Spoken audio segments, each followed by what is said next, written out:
कैसे हैं आप सब। मुझे उम्मीद है आप सब अच्छे होंगे। यूपी बोर्ड 2025 के बोर्ड एग्जाम में जो बच्चे अपीयर होंगे उनके लिए विशेष क्लास चलाई जा रही है हमारे चैनल पे।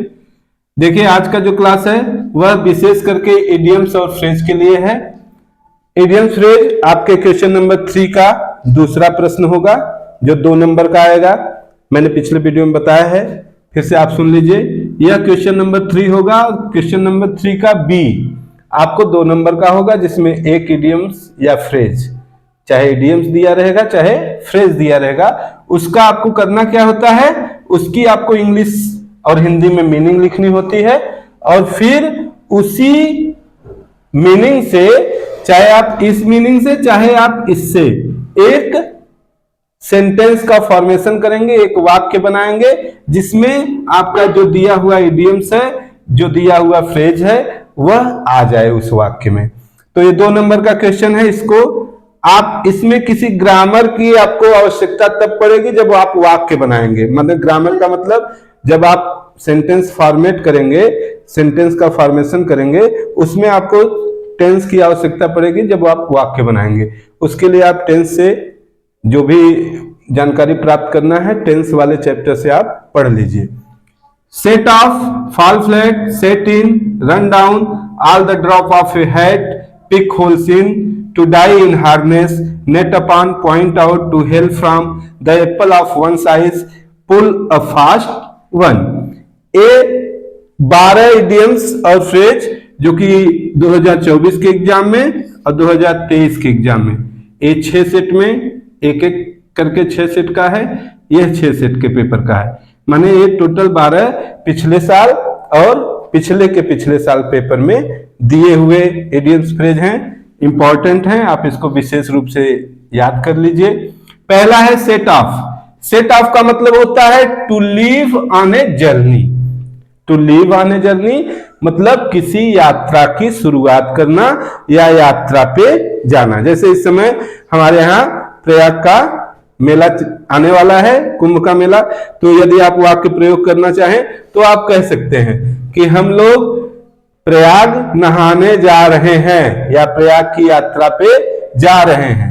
यात्रा आरंभ होना मतलब हम लोग प्रयाग की यात्रा प्रारंभ कर रहे हैं। We are setting off, we are setting off to the Prayag, हम लोग प्रयाग की यात्रा शुरू कर रहे हैं। फॉल फ्लैट, फॉल फ्लैट का मतलब होता है स्टोरी, ऐसी स्टोरी जो कि जॉयफुल हो। जॉयफुल का मतलब कहानी, कहानी में आनंद हो। तो फॉल फ्लैट का मतलब होता है एक कहानी। जैसे he is telling me a fall flat about his old days, उसने अपने पुराने दिनों के बारे में हमें एक कहानी सुनाई। सेट इन, सेट इन का मतलब होता है टू बिगिन, प्रारंभ होना, किसी चीज को शुरू करना। The match has set in, the match has set in, match प्रारंभ हो गया है। रन डाउन, रन डाउन का मतलब होता है गेट वीक, कमजोर होना। He is running down due to cause of disease, वह रोग के कारण कमजोर हो रहा है।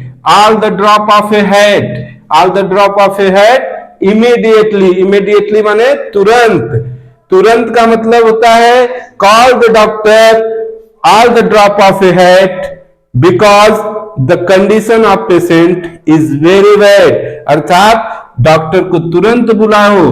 क्यों? क्योंकि मरीज की हालत बहुत खराब है।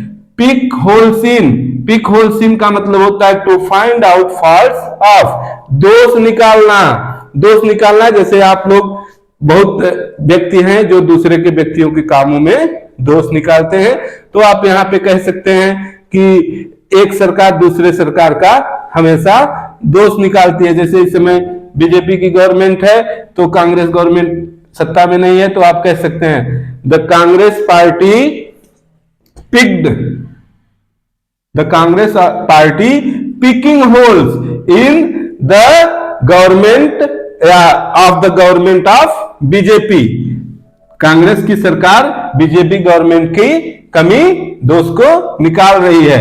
To die in harness, to die in harness का मतलब डाई बिफोर रिटायरमेंट, काम करते करते मर जाना, मतलब सेवानिवृत्त के पहले मर जाना।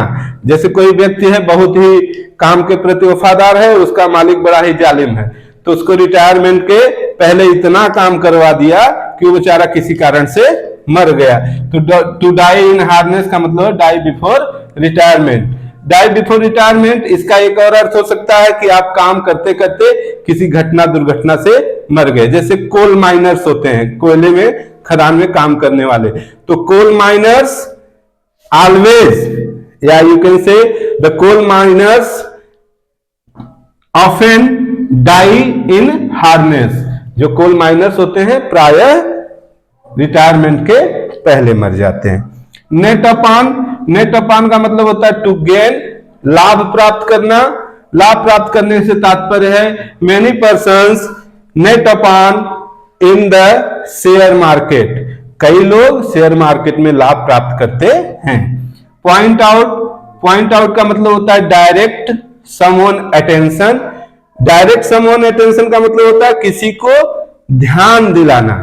जैसे आप मार्केट जा रहे हैं तो his mother point out him to bring the medicine from market, उसकी माँ ने उसे याद दिलाया कि बाजार से दवाई लाना है। To hail from, to hail from माने होता है कम, आना। टू हेल फ्रॉम एक और चीज होती है, हेल फ्रॉम का मतलब होता है जय जयकार करना।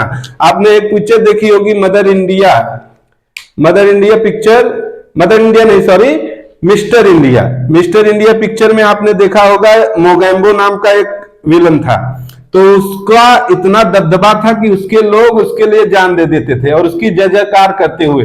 तो एक सीन उसमें दिखाया गया, हेल मोगैम्बो। हेल मोगैम्बो वही हेल है कि मोगैम्बो की जय हो, और वो तेजाब में खुद कूद जाते थे। तो टू हेल फ्रॉम का एक और मतलब होता है जय जयकार करना या कम, कम माने आना। His father hello from Mumbai after a long days, कई दिनों के बाद उसके पिता मुंबई से आते हैं। The apple of one size, इसका मतलब होता है वेरी डियर। वेरी डियर का मतलब होता है आंखों का तारा, या जिसको कोई व्यक्ति बहुत प्यारा हो। एवरी चाइल्ड, हर बच्चा, the apple of his mother's eye, हर बेटा अपनी मां की आंख का तारा होता है। Pull a fast one, pull a fast one का मतलब होता है डिसीव समवन, धोखा देना, जो आजकल बहुत चल रहा है। ही पुल्ड ए fast one two his best friend, उसने अपने एक सबसे अच्छे दोस्त को धोखा दिया, तो पुल्ड हो जाएगा, सेकंड फॉर्म हो जाएगा। तो ये 2024-2023 के एग्जाम में आए हुए फ्रेजल वर्ब, इडियम्स हैं, आप इसको तैयार कर लीजिए। हो सकता है अगले एग्जाम में इसी में से कुछ आ जाए, तो इंपॉर्टेंट भी है और इससे आपको कुछ याद हो जाएगा, प्रैक्टिस हो जाएगी। और बहुत सारे इडियम्स फ्रेज अभी 2022 से, जब से आपका सिलेबस चेंज हुआ है, तब से 2025 एग्जाम के लिए तैयारी कराई जा रही है। तो आप लोग चैनल से जुड़िए, चैनल को सब्सक्राइब करिए, शेयर करिए। धन्यवाद।